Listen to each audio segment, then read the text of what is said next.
16 April એટલે કે આવતીકાલે રાજકોટથી ભાજપ ઉમેદવાર પરસોત્તમ રૂપાલા ઉમેદવારી પત્ર ભરશે. મંગળવારે બપોરે 12:39 વાગ્યે વિજય મુહૂર્તમાં રૂપાલા ફોર્મ ભરવાના છે. લોકસભાની ચૂંટણીને લઈ કોંગ્રેસ અને ભારતીય જનતા પાર્ટીના ઉમેદવારો દ્વારા પોતાના ફોર્મ ભરવાનું શરૂ કરવામાં આવ્યું છે. ત્યારે આવતીકાલે રાજકોટ લોકસભા બેઠક પરના ભારતીય જનતા પાર્ટીના ઉમેદવાર પરસોત્તમ રૂપાલા પણ ફોર્મ ભરશે.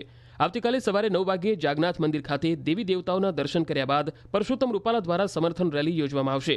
સમર્થન રેલી જાગનાથ મંદિરથી શરૂ થઈ યાજ્ઞિક રોડ ખાતેથી પસાર થઈને બહુમાળી ભવન ચોક ખાતે પૂર્ણ થશે. ત્યારબાદ સવારના 10:30 વાગે બહુમાળી ભવન ચોક ખાતે પરસોત્તમ રૂપાલાના સમર્થનમાં જાહેર સભા યોજવામાં આવશે. જાહેર સભા પૂર્ણ થયા બાદ પરસોત્તમ રૂપાલા સહિતના નેતાઓ તેમજ કાર્યકર્તાઓ દ્વારા કલેક્ટર ઓફિસ ખાતે ઉમેદવારી પત્ર ભરવા જશે. રાજકોટના બહુમાળી ભવન ચોક ખાતે જાહેર સભાનું પણ આયોજન છે. તે જગ્યાએ હાલ ભારતીય જનતા પાર્ટી દ્વારા તૈયારીઓને આખરી ઓપ આપવામાં આવી રહ્યો છે. રવિવારના રોજ ક્ષત્રિયો દ્વારા રતનપર ખાતે મહાસંમેલન યોજવામાં આવ્યું. ત્યારે આવતીકાલે ભારતીય જનતા પાર્ટી દ્વારા પરસોત્તમ રૂપાલાની જાહેર સભામાં મોટી સંખ્યામાં કાર્યકર્તાઓ હાજર રહે તેવી શક્યતા છે. તો લોકસભા